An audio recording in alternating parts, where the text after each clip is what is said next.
کہ اللہ تعالیٰ سے یہ دعا کرنی چاہیے وَمَن يَسْتَعْفِفْ يُعِفَّهُ اللَّهُ، کہ اللہ تعالیٰ ایسی پاک دامنی عطا فرما کہ میں کسی کے سامنے ہاتھ نہ پھیلاؤں. فرمایا کہ اللہ تعالیٰ اس کو عطا فرماتے ہیں.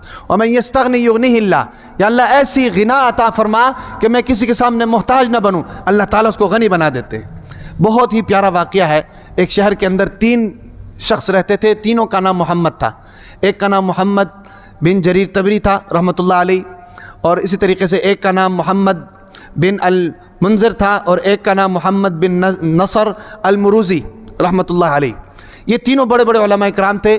انہوں نے جب ابتدائی تعلیم اپنے شہر سے حاصل کی تو ان کو معلوم ہوا کہ یار بغداد کے اندر بہت بڑے بڑے علماء کرام موجود ہیں، کیوں نہ ہم بغداد چلے جائیں اور وہاں جا کر ان سے علم حاصل کریں.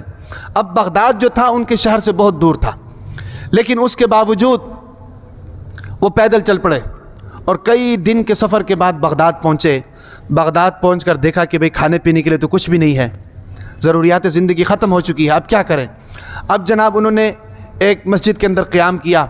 مسجد کے اندر قیام کر کے انہوں نے فیصلہ کیا کہ بھئی ہم مزدوری کریں گے، مزدوری کر کے اپنا کھانے پینے کا انتظام کریں گے، اور پھر کسی عالم کے پاس جا کر اس سے استفادہ حاصل کریں گے، علم حاصل کریں گے.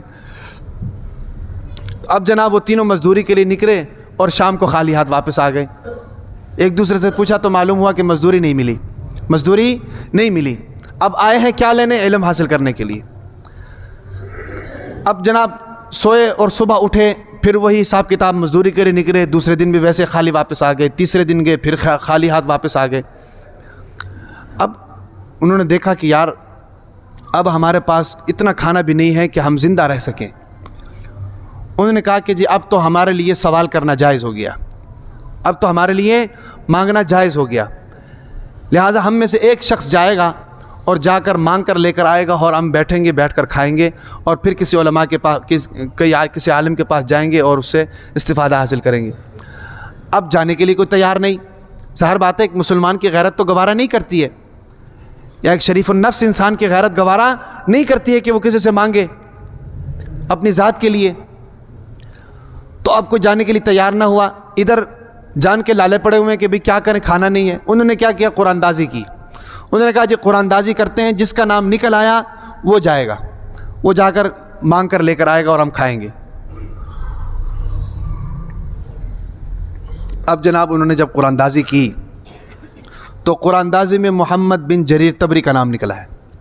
محمد بن جریر طبری کا نام نکلا ہے. بڑی بڑی کتابیں اس نے لکھی ہیں محمد بن جریر طبری رحمۃ اللہ علیہ نے. تو محمد بن جریر طبری کا نام نکل آیا. اب جناب وہ بڑے پریشان ہوئے کہ یار اب میرا نام نکل آیا، میں کس منہ سے جا کر لوگوں سے کہوں گا کہ مجھے کھانے کے لیے کچھ دو. اب جناب اس نے کہا کہ اچھا یار ٹھیک ہے میں جاتا ہوں، لیکن مجھے اتنی مہلت ضرور دو کہ میں 2 رکعت نفل نماز پڑھ سکوں. اب جناب انہوں نے کہا ٹھیک ہے. مسجد میں گئے، 2 رکعت نفل نماز پڑھی. نفل نماز پڑھنے کے بعد ہاتھ اٹھا دیے ایسے کر کے، اور اللہ تعالیٰ سے کہا کہ یا اللہ میں نے ساری زندگی کسی سے نہیں مانگا، میں سوائے آپ کے در پہ کبھی کسی کے در پر نہیں گیا. آج تیرے علم کو حاصل کرنے کے لیے ہم اپنے گھروں سے نکلے تھے، آج نوبت یہاں تک پہنچ چکی ہے، ہمارے پاس کھانے کے لیے کچھ نہیں. یہ الفاظ تھے محمد بن جریر طبری رحمۃ اللہ علیہ کے. کسی کاروبار کے لیے نہیں نکلے تھے، ملازمت کے لیے نہیں نکلے تھے، اللہ کا علم، اللہ کے نبی کا علم حاصل کرنے کے لیے، شریعت کا علم حاصل کرنے کے لیے نکلے تھے. اور فرمایا کہ یا اللہ میں کبھی زندگی میں تمہارے در کے علاوہ کسی کے در پر نہیں گیا. اور ایک مسلمان کی غیرت گوارہ نہیں کرتی ہے کہ وہ کسی کے در پر جائے اپنی ذات کے لیے کچھ لینے کے لیے. یا اللہ اس بے عزت زندگی سے ہمیں محفوظ فرما. ابھی دعا کر ہی رہے تھے، مسجد کے دروازے پر دستک ہو گئی. مسجد کے دروازے پر دستک ہو گئی. 2 ساتھیوں نے جا کر کھولا تو ایک شخص کھڑا ہوا ہے، لمبا تڑنگا، بڑے جبے قبے کے ساتھ کھڑا ہوا ہے، ہاتھوں میں دسترخوان ہے، ٹرے اٹھائے ہوئے ہیں، اور جناب پھل فروٹ پڑے ہوئے ہیں، کھانے پڑے ہوئے ہیں. بڑے پریشان ہوئے. کہا کہ جی حضرت آپ کون ہیں؟ وہ آنے والے شخص نے ان تینوں کا نام لیا. وہ تینوں کون ہیں؟ تو کہنے لگے کہ بھئی وہ تینوں تو ہم ہیں، لیکن آپ کو ہمارے نام کا کیسے پتہ چلا؟ آپ کو ہمارے نام کا کیسے پتہ چلا؟ انہوں نے کہا اچھا میں بتاتا ہوں۔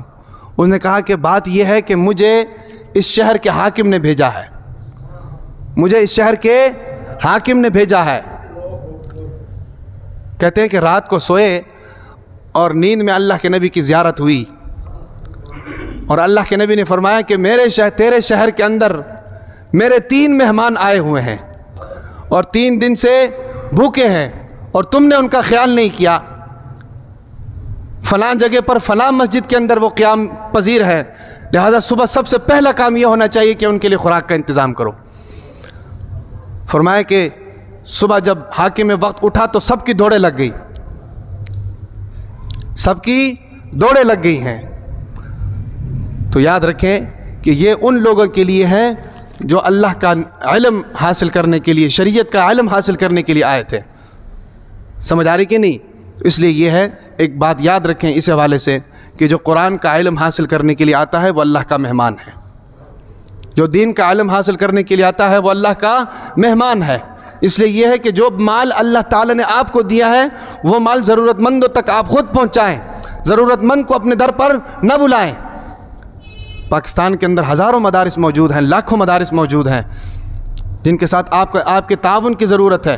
آپ تعاون کریں گے وہ اللہ کا دین سیکھیں گے، وہ اللہ کے مہمان ہیں۔